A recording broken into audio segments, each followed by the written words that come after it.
ನಮಸ್ತೆ ಮಿತ್ರರೇ, 2024ನ ಕೊನೆಯ ದಿನದಲ್ಲಿದ್ದೇವೆ. ಬರುವ 2025 ಎಲ್ಲರಿಗೂ ಸುಖ, ಶಾಂತಿ, ನೆಮ್ಮದಿ, ಅದರೊಂದಿಗೆ ಆರೋಗ್ಯದ ಭಾಗ್ಯವನ್ನು ಆ ದೇವರು ಕರುಣಿಸಲಿ ಎಂದು ಪ್ರಾರ್ಥಿಸುತ್ತಾ, ಇವತ್ತು ನಾನು ಕರಾವಳಿ ಶೈಲಿಯಲ್ಲಿ ಮಾಡುವಂತಹ ಅಣಬೆಯ ಸುಕ್ಕ ಅಂದರೆ ಮಶ್ರೂಮ್ ಸುಕ್ಕವನ್ನು ಮಾಡಿದ್ದೇನೆ. ನಾವು ಚೈನೀಸ್ ಸ್ಟೈಲಲ್ಲಿ ನಾನು ಮಾಡಲಿಲ್ಲ ಇದನ್ನು, ಬಟ್ ನಾವು ಹೇಗೆ ನಮ್ಮ ಶೈಲಿಯಲ್ಲಿ ಮಂಗಳೂರು ಕರಾವಳಿ ಭಾಗದಲ್ಲಿ ಹೆಚ್ಚಾಗಿ ನಾವು ಮಾಡ್ತೇವೆ ಆ ಶೈಲಿಯಲ್ಲಿ ಮಾಡಿದ್ದೇನೆ. ಹಾಗಾದರೆ ಇದನ್ನು ಹೇಗೆ ಮಾಡುವುದೆಂದು ನೋಡುವ ಮೊದಲು ಯಾರೆಲ್ಲ ನನ್ನ ಚಾನಲನ್ನು ನೋಡ್ತಿದ್ದೀರಿ, ಯಾರೆಲ್ಲ ಇನ್ನೂ ಸಬ್ಸ್ಕ್ರೈಬ್ ಮಾಡಿಲ್ಲ, ದಯವಿಟ್ಟು ಸಬ್ಸ್ಕ್ರೈಬ್ ಮಾಡಿ ಸಪೋರ್ಟ್ ಮಾಡಿ ಅಂತ ಹೇಳುತ್ತಾ ಬನ್ನಿ ಈ ಅಣಬೆಯ ಸುಕ್ಕವನ್ನು ಹೇಗೆ ಮಾಡುವುದು ಎಂದು ನೋಡೋಣ. ನಮಸ್ತೆ ಮಿತ್ರರೇ, ಇವತ್ತು ಮಶ್ರೂಮಿನ ಸುಕ್ಕ ಮಾಡೋಣ. ಈಗ ಮೊದಲಿಗೆ ಒಂದು ಪ್ಯಾಕೆಟ್ನಷ್ಟು ಮಶ್ರೂಮ್ ಬೇಕು, ಮತ್ತೆ ಅದಕ್ಕೆ ಬೇಕಾಗುವ ಮಸಾಲೆ ಸಾಮಗ್ರಿಗಳು ಇಲ್ಲಿ ನೋಡಿ. 8 ರಿಂದ 10 ನಿಮ್ಮ ಖಾರಕ್ಕೆ ಅನುಗುಣವಾಗಿ ಮೆಣಸು, ನಾನು ಬ್ಯಾಡ್ಗೆ ಮೆಣಸು ತೆಗೆದುಕೊಂಡಿದ್ದೇನೆ. ನೀವು ಅದರೊಟ್ಟಿಗೆ ಬೇಕಿದ್ರೆ ಸ್ವಲ್ಪ ಹೆಚ್ಚು ಖಾರ ಬೇಕಿದ್ರೆ ಒಂದು ಊರಿನ ಮೆಣಸು ಅಂದರೆ ರಾಮನಾಡ್ ಮೆಣಸು ತಗೊಳ್ಬಹುದು. ರೌಂಡ್ ಮೆಣಸು, 1 ಸ್ಪೂನ್ನಷ್ಟು ಕೊತ್ತಂಬರಿ ಬೀಜ, 1 ಸ್ಪೂನ್ನಷ್ಟು ಜೀರಿಗೆ, 5-6 ಲವಂಗ ಮತ್ತು 1 ಸಣ್ಣ ತುಂಡು ಕೆತ್ತೆ, 1/4 ಸ್ಪೂನ್ನಷ್ಟು ಮೆಂತೆ, ಇಲ್ಲಿ ಅರ್ಧ ಸ್ಪೂನ್ನಷ್ಟು ಕಸ್ಕಸ್, 4-5 ಬೆಳ್ಳುಳ್ಳಿ, 1 ತುಂಡು ಶುಂಠಿ, ಬಡೆ ಸೊಪ್ಪು, ಸೋಂಪು 1/4 ಚಮಚದಷ್ಟು, ತೆಂಗಿನ ತುರಿ, 1 ಸಣ್ಣ ತೆಂಗಿನಕಾಯಿ ಇದ್ರೆ ಅದರದ್ದು 1 ಗಡಿಯಷ್ಟು, ಮತ್ತೆ ಕೊತ್ತಂಬರಿ ಸೊಪ್ಪು, ಕರಿಬೇವಿನ ಸೊಪ್ಪು, 2 ಸಣ್ಣ ಸಣ್ಣ ನೀರುಳ್ಳಿಯನ್ನು ನಾನು ಹೀಗೆ ಹೆಚ್ಚಿಟ್ಟುಕೊಂಡಿದ್ದೇನೆ. ಈಗ ಮೊದಲಿಗೆ ಇದನ್ನು ಕ್ಲೀನ್ ಮಾಡಿಕೊಳ್ಳೋಣ. ಕಟ್ ಮಾಡಿಕೊಂಡು, ನಿಮಗೆ ಗೊತ್ತುಂಟು ಹೇಗೆ ಇದನ್ನು ಕ್ಲೀನ್ ಮಾಡೋದು ಹೇಳಿ, ಮತ್ತೆ ಕಟ್ ಮಾಡಿಕೊಂಡು ನಾನು ನಿಮಗೆ ತೋರಿಸ್ತೇನೆ. ವೀಕ್ಷಕರೇ, ಇಲ್ಲಿ ನೋಡಿ, ಇದನ್ನೆಲ್ಲ ಚೆನ್ನಾಗಿ ನಾನು ಕ್ಲೀನ್ ಮಾಡಿಕೊಂಡು ಇಟ್ಟಾಯಿತು. ಬೇಕಿದ್ರೆ ಇದಕ್ಕೆ ಸ್ವಲ್ಪ ಹಲ್ದಿಯನ್ನು ಸಹ ಹಾಕೊಂಡಿಡ್ಬೋದು. ಇದನ್ನು ಹೆಚ್ಚು ಕ್ಲೀನ್ ಮಾಡ್ಲಿಕ್ಕೆ ಏನಿದೆ ಸಿಪ್ಪೆ ತೆಗಿಲಿಕ್ಕಿಲ್ಲ. ಊರಿನ ಅಣಬೆ ಸಿಕ್ಕಿದ್ರೆ ಮಶ್ರೂಮ್ಸ್ ಅದರ ಸಿಪ್ಪೆ ಎಲ್ಲ ತೆಗಿಲಿಕ್ಕೆ ಇರ್ತದೆ. ಇದು ಏನಿಲ್ಲ, ಇದು ಸಿಂಪಲ್ ಆಗಿ ಮಾಡುವಂತಹದ್ದು, ಬಹಳ ಚೆನ್ನಾಗಿ ಆಗ್ತದೆ ನೋಡಿ. ಹೀಗೆ ಕಟ್ ಮಾಡಿದ್ರೆ ಸಣ್ಣ ಸಣ್ಣದು ಮಾಡಬೇಡಿ, ಸ್ವಲ್ಪ ದೊಡ್ಡದು ಇಡ್ಲಿ. ಇದನ್ನೀಗ ಪಕ್ಕಕ್ಕೆ ಇಟ್ಕೊಳ್ಳೋಣ. ಈಗ ಇಲ್ಲಿ ಒಂದು ಬಾಣಲೆಯನ್ನು ನಾನು ಇಟ್ಕೊಂಡಿದ್ದೇನೆ, ಅದಕ್ಕೆ ಸ್ವಲ್ಪ ತುಪ್ಪವನ್ನು ಹಾಕೊಳ್ತಿದ್ದೇನೆ ನಾನು, 1 ಸ್ಪೂನ್ನಷ್ಟು. ಅದರಲ್ಲಿ ಎಷ್ಟು ಮೆಣಸು ಬೇಕು ನಿಮಗೆ ಖಾರಕ್ಕೆ ತಕ್ಕಷ್ಟು. ನಂತರ ಈಗ ಕ್ವಾಂಟಿಟಿ ನಮ್ಮದು ಸ್ವಲ್ಪ ಒಂದೇ ಪ್ಯಾಕೆಟ್ ಇದ್ರಿಂದ ನಾವೊಂದು 6-7 ಮೆಣಸು ಸಾಕು ನಮಗೆ. ಸೊ ಮೆಣಸನ್ನು ಹುರಿಯೋಣ ಸುರಿಗೆ. ಮೆಣಸು ಸ್ವಲ್ಪ ಹುರಿಯುವಾಗ ಇದೆಲ್ಲ ಮಸಾಲೆಗಳು ನೋಡಿ, ಕೊತ್ತಂಬರಿ ಬೀಜ, ಜೀರಿಗೆ, 1 ಕೆತ್ತೆ ಎಲ್ಲ ತುಂಬಾ ಹೆಚ್ಚಾಕ್ಲಿಕ್ಕೆ ಹೋಗಬೇಡಿ, ಒಳ್ಳೇದಾಗೋದಿಲ್ಲ. ಮತ್ತೆ ಲವಂಗ, ಮೆಂತೆ, ಕಾಳು ಮೆಣಸು, 5 ಕಾಳು ಮೆಣಸು ಹಾಕೊಂಡಿದ್ದೇನೆ. ಇದನ್ನೆಲ್ಲ ಹಾಕೊಳ್ತಿದ್ದೇನೆ. ಅದರೊಟ್ಟಿಗೆ ಸ್ವಲ್ಪ ಕರಿಬೇವಿನ ಸೊಪ್ಪನ್ನು ಸಹ ಹಾಕೊಳ್ತಿದ್ದೇನೆ. ಎಷ್ಟು ಬೇಕಷ್ಟು ಸ್ವಲ್ಪ. ಇದೆಲ್ಲ ಪಟ್ಪಟ ಹೇಳುವಾಗ ಇನ್ನು ಈ ಕಸ್ಕಸ್ ಏನಿಟ್ಕೊಂಡಿದ್ದೇವೆ, ಕೊನೆಗೆ ಈ ಕಸ್ಕಸನ್ನು ಇದು ಫ್ರೈ ಆಗುವಾಗ ಇದನ್ನು ಹಾಕೊಂಡ್ರೆ ಆಯ್ತು. ತುಂಬಾ ಎಣ್ಣೆ ತುಪ್ಪ ಎಲ್ಲ ಬೇಡ, ಸ್ವಲ್ಪ ನಾನು 1 ಸ್ಪೂನ್ ಹಾಕೊಂಡು ಇದನ್ನು ಫ್ರೈ ಮಾಡ್ಕೊಂಡಿದ್ದೇನೆ. ಕಸ್ಕಸ್ ಹಾಕೋದು, ಮತ್ತೆ ನಾವು ಒಂದು ಚೂರೇ 1/4 ಸ್ಪೂನ್ನಲ್ಲಿ 1 ಪಿಂಚ್ ಆಫ್ ಬಡೆ ಸೊಪ್ಪನ್ನು ಇದಕ್ಕೆ ಹಾಕೊಳ್ತಿದ್ದೇನೆ ನಾನು. ಇನ್ನು 2 ಬೆಳ್ಳುಳ್ಳಿಯನ್ನು ಹಾಕೊಳ್ತಿದ್ದೇನೆ, 1 ಚೂರು ಶುಂಠಿಯನ್ನು ಇದರೊಟ್ಟಿಗೆ ಹಾಕೊಳ್ತಿದ್ದೇನೆ. ಉಳಿದ ಶುಂಠಿಯನ್ನು ಹಾಗೆ ಇಟ್ಕೊಂಡಿದ್ದೇನೆ ನಾನು, ಚಾಪ್ ಮಾಡಿ ಇಟ್ಕೊಂಡದನ್ನು. ಇನ್ನು ಇದನ್ನು ಆಫ್ ಮಾಡ್ಕೊಳ್ಳೋಣ. ವೀಕ್ಷಕರು, ಇದೀಗ ತಣ್ಣಗಾಗಿದೆ. ಈಗ ಇದನ್ನು ನೀವು ಡ್ರೈ ಪೌಡರ್ ಸಹ ಮಾಡಿಕೊಳ್ಬಹುದು, ಅಥವಾ ನಾನೀಗ ಸ್ವಲ್ಪ ನೀರು ಹಾಕಿ ಹುಳಿಯನ್ನು ಇದಕ್ಕೊಂದು ಹಾಕೊಂಡು ಸ್ವಲ್ಪ ಹುಳಿ ಹಾಕಿ ಗ್ರೈಂಡ್ ಮಾಡ್ತೇನೆ. ಸ್ವಲ್ಪ ನೀರನ್ನು ಹಾಕೊಂಡು ಪೇಸ್ಟಿನಾಗೆ ಮಾಡ್ಕೊಳ್ತೇನೆ ಇದರದ್ದು. ಇದಾಯಿತು. ಇನ್ನು ಹುಳಿ, ಸ್ವಲ್ಪ ಹುಳಿ, ಒಂದು ಸ್ವಲ್ಪ ಇಷ್ಟು ನೀರುಳ್ಳಿ ಬೇಕಿದ್ರೆ ನೀವು ಫ್ರೈ ಮಾಡುವಾಗ ಸಹ ಹಾಕೊಳ್ಬಹುದು, ತುಪ್ಪದಲ್ಲಿ ಫ್ರೈ ಮಾಡಿ ಸಹ ಹಾಕೊಳ್ಬಹುದು, ಅದು ಸಹ ಒಳ್ಳೆದಾಗ್ತದೆ.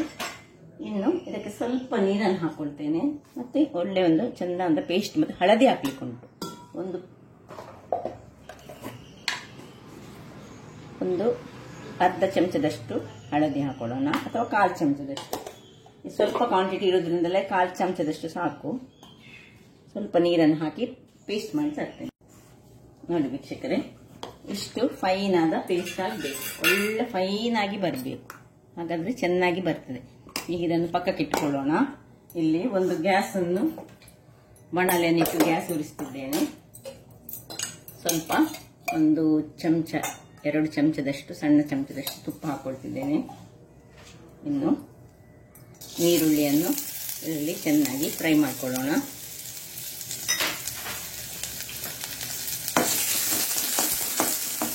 ವೀಕ್ಷಕರೇ, ಇಷ್ಟ ಆಗುವಾಗ ಅದಕ್ಕೆ ಸ್ವಲ್ಪ, ಇದು ಆಪ್ಷನಲ್, ಬೇಕಿದ್ರೆ ಮಾತ್ರ ಹಾಕೊಳ್ಬಹುದು, ಕರಿಬೇವಿನ ಸೊಪ್ಪು ಹಾಕೊಳ್ತಿದ್ದೇನೆ.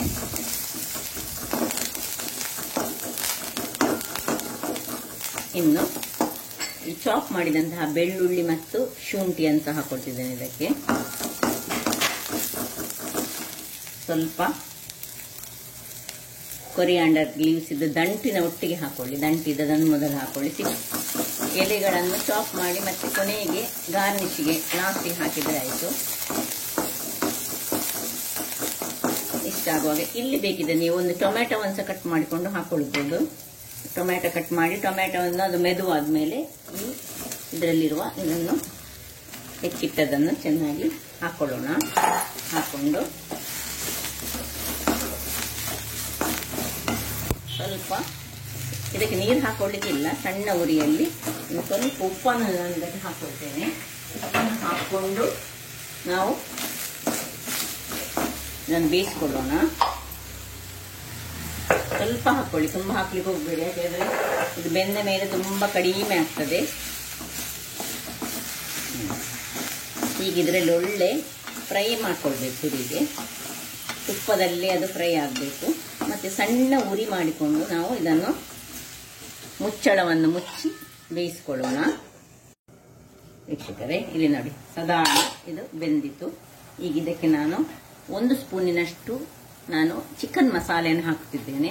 ನೀವು ಬೇಕಿದ್ರೆ ಚಿಕನ್ ಮಸಾಲೆ ಹಾಕದಿದ್ರೆ ಸಾಕ್ತದೆ. ಗರಂ ಮಸಾಲೆ ಇದು 1 ಚಮಚದಷ್ಟು ಹಾಕಿದ್ರೆ, 1/4 ಚಮಚದಷ್ಟು ಹಾಕಿದ್ರೆ ಸಾಕು. 1 ಬೇಡ, 1 ಹಾಕಿದ್ರೆ ತುಂಬಾ ಹೆಚ್ಚಾಗ್ತದೆ. ಹೆಚ್ಚು ಹೇಳಿದ್ರೆ ಅರ್ಧ ಚಮಚ ಹಾಕೊಳ್ಬಹುದು. ಸೊ ಇದು ನಾನು ಚಿಕನ್ ಮಸಾಲೆ ಹಾಕೊಂಡಿದ್ದೇನೆ ಇದಕ್ಕೆ. ಇನ್ನು ಇಲ್ಲಿ ನೋಡಿ ಇದರಲ್ಲಿದೆ 1 ಚಮಚದಷ್ಟು ಇದನ್ನು ಇದಕ್ಕೆ ಹಾಕೊಳ್ಳೋಣ. ಹಾಕೊಂಡು ಸ್ವಲ್ಪ ಇದು ಅದನ್ನು ಎಳೆದುಕೊಳ್ಳಿಕ್ಕೆ ಮುಚ್ಚಿಕೊಂಡು ಇದರಲ್ಲೇ ಬೇಯಿಸ್ಕೊಳ್ಳೋಣ. ವೀಕ್ಷಕರೇ ನೋಡಿ, ನಾನು ಮಾಡಿದ ಮಸಾಲೆ 2 ಬಾರಿ ಆ ಪ್ಯಾಕೆಟ್ ನಲ್ಲಿ ಮಾಡುವಂತಹದಕ್ಕೆ ಇದರಲ್ಲಿ ನಾನು 2 ಚಮಚ ಹಾಕೊಂಡದ್ದು. ಉಳಿದ ಮಸಾಲವನ್ನು ನಾನು ಈ ಡೀಪ್ ಫ್ರೀಸ್ ಅಲ್ಲಿ ಇದರಿಟ್ಟು ಇನ್ನೊಂದು ಬಾರಿ ಮಾಡ್ಲಿಕ್ಕೆ ಇದು ಆಗ್ತದೆ. ಸೊ 2 ಬಾರಿಗೆ ಮಾಡುವಷ್ಟು ಮಸಾಲೆಯನ್ನು ನಾನು ನಿಮಗೆ ತೋರಿಸಿಕೊಟ್ಟಿದ್ದೇನೆ. ಇದನ್ನು ಒಳಗಿಟ್ಟುಕೊಳ್ಳೋಣ. ಈಗ ಇದೇ ಒಂದು ಮಿಕ್ಸಿ ಜಾರಿಗೆ ನಾವು ಈ ತೆಂಗಿನ ತುರಿಯನ್ನು ಹಾಕೊಳ್ಳೋಣ. ತೆಂಗಿನ ತುರಿ ಮತ್ತೆ ಇದು ಬಡೆ ಸೊಪ್ಪು 1/4 ಚಮಚ, ಜೀರಿಗೆ 1/4 ಚಮಚ ಹಾಕೊಳ್ತಿದ್ದೇನೆ. ಮತ್ತೆ 1 ಜಜ್ಜಿಟ್ಟಂತಹ ಬೆಳ್ಳುಳ್ಳಿಯನ್ನು ಹಾಕೊಳ್ತಿದ್ದೇನೆ. ಈಗ ಇದನ್ನು 1 ರೌಂಡ್ ಜಸ್ಟ್ ಒಂದು ಕೋಸ್ಲಿ ಗ್ರೈಂಡ್ ಮಾಡಿ ತರ್ತೇನೆ ನಾನು. ಇಲ್ಲಿ ನೋಡಿ ವೀಕ್ಷಕರೇ, ಇಷ್ಟೇ, ಜಸ್ಟ್ ಒಂದು ಸತಿ ನಾನು ತಿರುಗಿಸಿಕೊಂಡದ್ದು ಇದನ್ನು. ಇಲ್ಲಿ ಇದೀಗ ರೆಡಿ ಆಗಿದೆ. ಈಗ ಇದನ್ನು ಇದಕ್ಕೆ ಹಾಕೊಳ್ಳೋಣ. ಇದು ಕೊನೆಗೆಲ್ಲ ಬೆಂದಾಗಿ ಮಸಾಲೆ ಎಲ್ಲ ಎಳೆದುಕೊಂಡ ಮೇಲೆ ಇದನ್ನು ಹಾಕೊಳ್ಳೋದು. ಇನ್ನು ನಿಧಾನವಾಗಿ ಇದನ್ನು ಹೀಗೆ ತಿರುಗಿಸಿಕೊಳ್ಳೋಣ.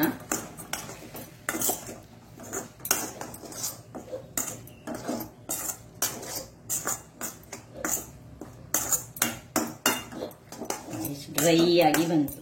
ಉಪ್ಪೆಲ್ಲ ನಾವು ಆಗಲೇ ಹಾಕಿರ್ತೇವೆ, ಬಹಳ ರುಚಿಕರವಾಗಿರ್ತದೆ.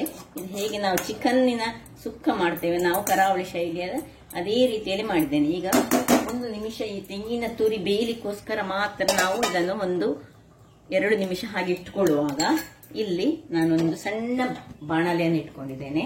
ಅದಕ್ಕೊಂದು ಒಗ್ಗರಣೆಯನ್ನು ನಾನು ರೆಡಿ ಮಾಡ್ತಿದ್ದೇನೆ. 1 ಚಮಚದಷ್ಟು ತುಪ್ಪ,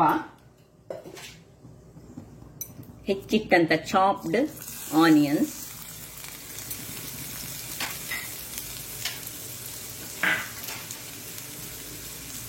ಅದು ಸ್ವಲ್ಪ ಒಳ್ಳೆ ಫ್ರೈ ಆಗಬೇಕು. ವೀಕ್ಷಕರೇ ನೋಡಿ, ಕಲರ್ ಬ್ರೌನ್ ಆಗುವಾಗ ಇನ್ನು ಸ್ವಲ್ಪ ನಾವು ಕರಿಬೇವಿನ ಸೊಪ್ಪು ಮತ್ತು ಕೊನೆಗೆ ಇದನ್ನು ಈಗ ಆಫ್ ಮಾಡ್ಕೊಳ್ತಿದ್ದೇನೆ ನಾನು. ಅದರ ಬಿಸಿಯಲ್ಲೇ ಇದು ಆಗಬೇಕು. ಸ್ವಲ್ಪ ಕೊತ್ತಂಬರಿ ಸೊಪ್ಪು ಹಾಕೊಂಡು ಸಾಕು. ಇಲ್ಲಿ ನೋಡಿ ಇದು ಆಗಿದೆ. ಇದನ್ನೀಗ ಆಫ್ ಮಾಡ್ಕೊಂಡಿದ್ದೇನೆ. ಸಾಕು ನೋಡಿ, ಹೇಗೆ ಬಂದಿದೆ ನೋಡಿ, ಹೀಗೆ ಬಂದಿದೆ. ಇಲ್ಲಿ ಇದನ್ನು ಸಹ ಆಫ್ ಮಾಡಿ ಇದನ್ನು ಈಗ ಇದಕ್ಕೆ ಟ್ರಾನ್ಸ್ಫರ್ ಮಾಡಿಕೊಳ್ಳೋಣ. ಇದನ್ನು ಇದರ ಮೇಲಕ್ಕೆ ಹಾಕೊಳ್ಳೋಣ. ಕರಾವಳಿ ಶೈಲಿಯ ಮಶ್ರೂಮ್ ಸುಕ್ಕ ರೆಡಿಯಾಗಿದೆ. ಬಹಳ ಟೇಸ್ಟಿಯಾಗಿರ್ತದೆ. ವೆಜಿಟೇರಿಯನ್ಸ್ಗಳಿಗೆ ಹೇಳಿ ಮಾಡಿಸಿದಂತಹದ್ದು. ಎಲ್ಲ ರೆಡಿ ಆಯಿತು ನೋಡಿ. ನೀವು ನೋಡಿರ್ತೀರಿ ನೋಡಿ ಹೇಗೆ ಬಂದಿದೆ ನೋಡಿ, ಏನು ಚೆನ್ನಾಗಿ ಬಂದಿದೆ. ಈಗ ಸರ್ವಿಂಗ್ ಟೈಮ್. ಓಕೆ ವೀಕ್ಷಕರೇ, ಸರ್ವ್ ಮಾಡೋಣ. ನೋಡಿ ಏನು ಚೆನ್ನಾಗಿ ಬಂದಿದೆ ನೋಡಿ. ಪರಿಮಳ ಅಷ್ಟೇ ಸೊಗಸಾಗಿದೆ. ಗೊತ್ತಿರುವ ಹಾಗೆ ನಾವು ಚೈನೀಸ್ ಸ್ಟೈಲಲ್ಲಿ ಮಾಡೋ ಬದಲು ನಮ್ಮ ಕರಾವಳಿ ಶೈಲಿಯಲ್ಲಿ ಮಾಡಿದರೆ ನಮಗೆ ತುಂಬಾ ಖುಷಿ ಆಗ್ತದೆ ಇದನ್ನು ತಿನ್ನಲಿಕ್ಕೆ. ಬೇಕಿದ್ರೆ ಮೇಲೆ ಸ್ವಲ್ಪ ನಾವು ಇದಕ್ಕೆ ಈ ಕೊತ್ತಂಬರಿ ಸೊಪ್ಪನ್ನು ಸಹ ನಾವು ಸ್ಪ್ರಿಂಕಲ್ ಮಾಡಿಕೊಳ್ಬಹುದು. ನೋಡಿದ್ರಲ್ಲ ವೀಕ್ಷಕರೇ, ಬಹಳ ಸುಲಭ ರೀತಿಯಿಂದ ನಾವು ಕರಾವಳಿಯವರು ಹೇಗೆ ಕೋಳಿ ಸುಕ್ಕ ಮಾಡ್ತೇವೆ ಅದೇ ರೀತಿಯಲ್ಲಿ ಇದನ್ನು ಮಾಡಿದರೆ, ತುಪ್ಪದಲ್ಲಿ ಮಾಡಿದರೆ ಅಂತೂ ಬಹಳ ಸೊಗಸಾಗಿರ್ತದೆ. ಹಾಗಾದರೆ ನನ್ನ ಈ ಕುಕಿಂಗ್ ಚಾನಲ್ ನಿಮಗೆ ಇಷ್ಟ ಆದರೆ ಬೋಳೂರು ಸುವರ್ಣ ಚಾನಲ್ ಅನ್ನು ಲೈಕ್ ಮಾಡಿ, ಶೇರ್ ಮಾಡಿ ಹಾಗೂ ಸಬ್ಸ್ಕ್ರೈಬ್ ಮಾಡಿ ಹಾಗೂ ನನ್ನ ಇನ್ಸ್ಟಾಗ್ರಾಮ್ ಪೇಜನ್ನು ಫಾಲೋ ಮಾಡಿ. ಧನ್ಯವಾದಗಳು.